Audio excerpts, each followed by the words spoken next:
Indo British advanced pain clinic నొప్పి మాయం surgery దూరం ఫర్ అపాయింట్మెంట్స్ 9155515563.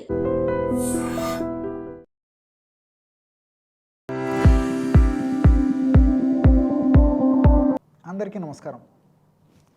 నేను మీ ఆయుర్వేద డాక్టర్ చిట్టిబొట్ల మధుసూదన శర్మని.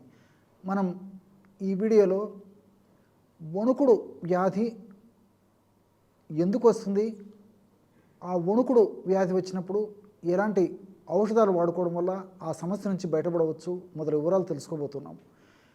వణుకుడు వ్యాధి ఈ యొక్క సమస్యని సర్వసాధారణంగా ట్రీమర్స్ అనేటువంటి పేరుతో స్థూలంగా చెప్తుంటారు. ట్రీమర్స్ అంటే వణకడం. చాలామందిలో ఎక్కువ శాతం మందిలో ఎక్కువ భాగము చేతులు వణికేటువంటి పరిస్థితి ఏర్పడుతుంటుంది.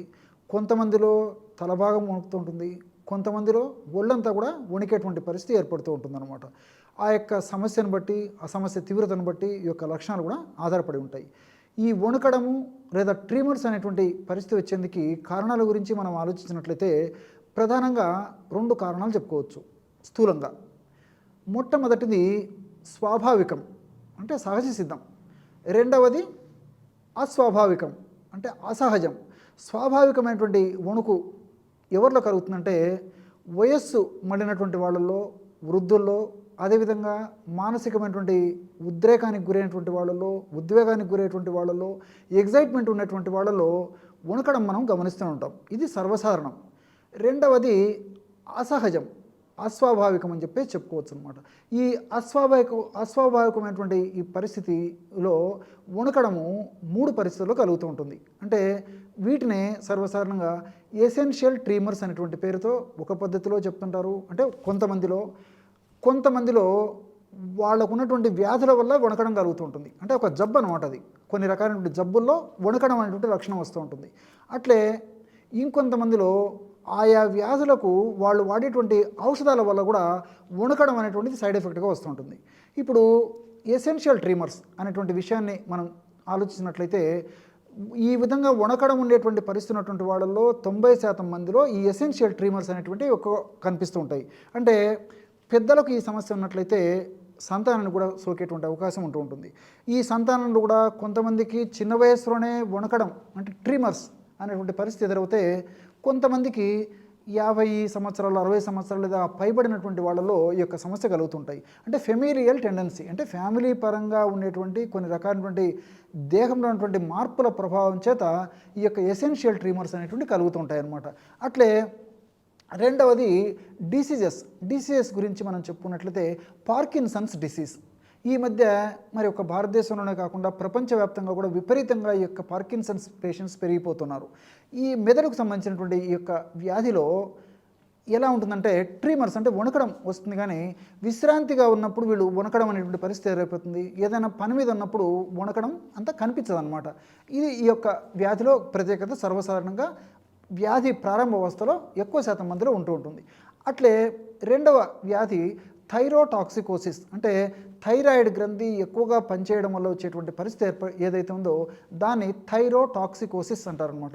ఈ థైరోటాక్సికోసిస్ అనేటువంటి యొక్క పరిస్థితి ఉన్నప్పుడు కూడా ఎక్కువగా వణకడం అనేటువంటి లక్షణం ఉంటూ ఉంటుంది. అంటే వీళ్ళు పని చేసేటప్పుడు కూడా వణికేటువంటి పరిస్థితి ఏర్పడుతుంటుంది అనమాట. ఏదైనా వాళ్ళ దైనందిన జీవితంలో వాళ్ళు పనులు చేసేటప్పుడు కూడా వణకడం అనేటువంటిది ప్రధాన లక్షణంగా ఉండేటువంటి పరిస్థితి ఏర్పడుతుంది. అట్లే మూడవది పెరాలసిస్. ఈ పెరాలసిస్ వ్యాధి వచ్చినటువంటి వాళ్ళలో కూడా ట్రీమర్స్ ఉంటాయి. అంటే వాళ్ళను ముక్కు టచ్ చేయమని చెప్తే వాళ్ళు వేళ్ళు అలా ఇలా కదిలిస్తూ పొరపాటున కంటి మీద పెట్టుకోవడము లేకపోతే ఇంకొక భాగంలో పెట్టుకోవడం చేస్తే కానీ స్పాట్లో మనం చెప్పినటువంటి పద్ధతిలో వెంటనే ఆ ముక్కు మీద కూడా వాళ్ళ వేళ్ళు పోకుండా ఒక షేక్ అవుతుంటాయి అన్నమాట, చేతులు వేళ్ళు. అది పెరాలసిస్ ఉన్నటువంటి వాళ్ళలో కూడా కొంతమందిలో కలుగుతూ ఉంటుంది.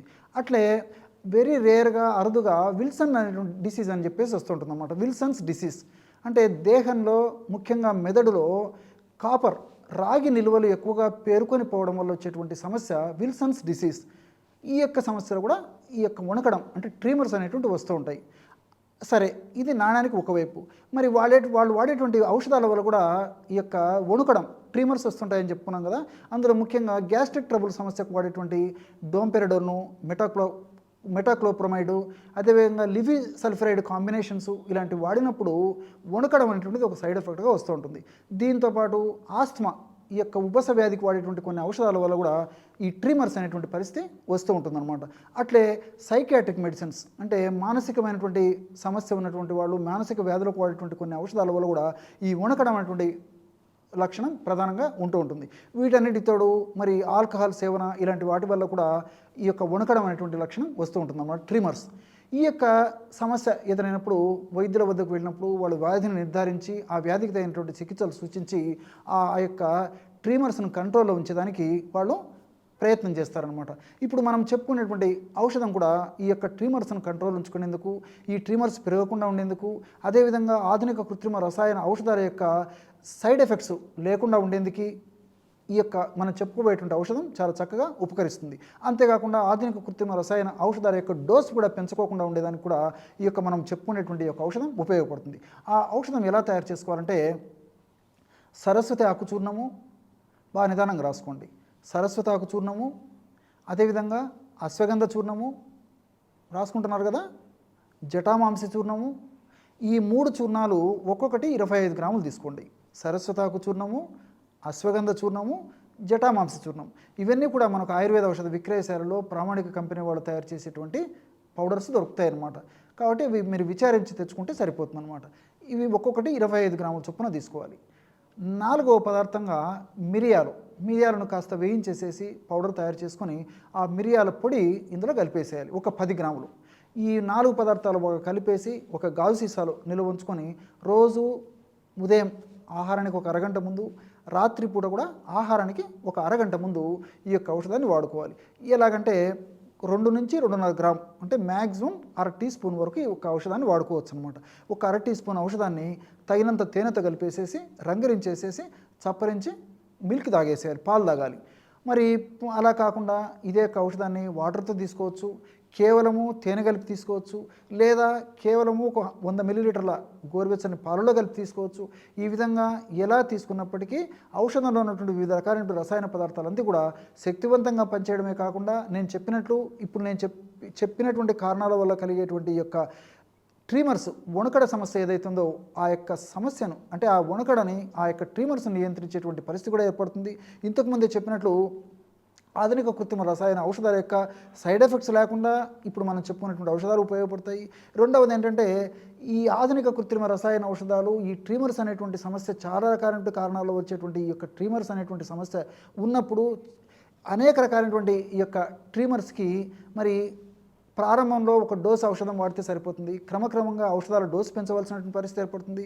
అదేవిధంగా ఔషధాలకు తోడు మరికొన్ని ఔషధాలు కూడా తోడు చేయాల్సినటువంటి పరిస్థితి కలుగుతూ ఉంటుంది. కాబట్టి మరి అలాంటి పరిస్థితి ఎదురవ్వకుండా మనం వైద్యులు సూచించిన పద్ధతిలో ఆ యొక్క ఔషధాలను వాడుకుంటూ కూడా ఈ యొక్క ఔషధాన్ని వాడుకుంటుండడం వల్ల చక్కటి ఆరోగ్యవంతమైనటువంటి జీవితాన్ని మనం సొంతం చేసుకోవడానికి అవకాశం ఏర్పడుతుంది.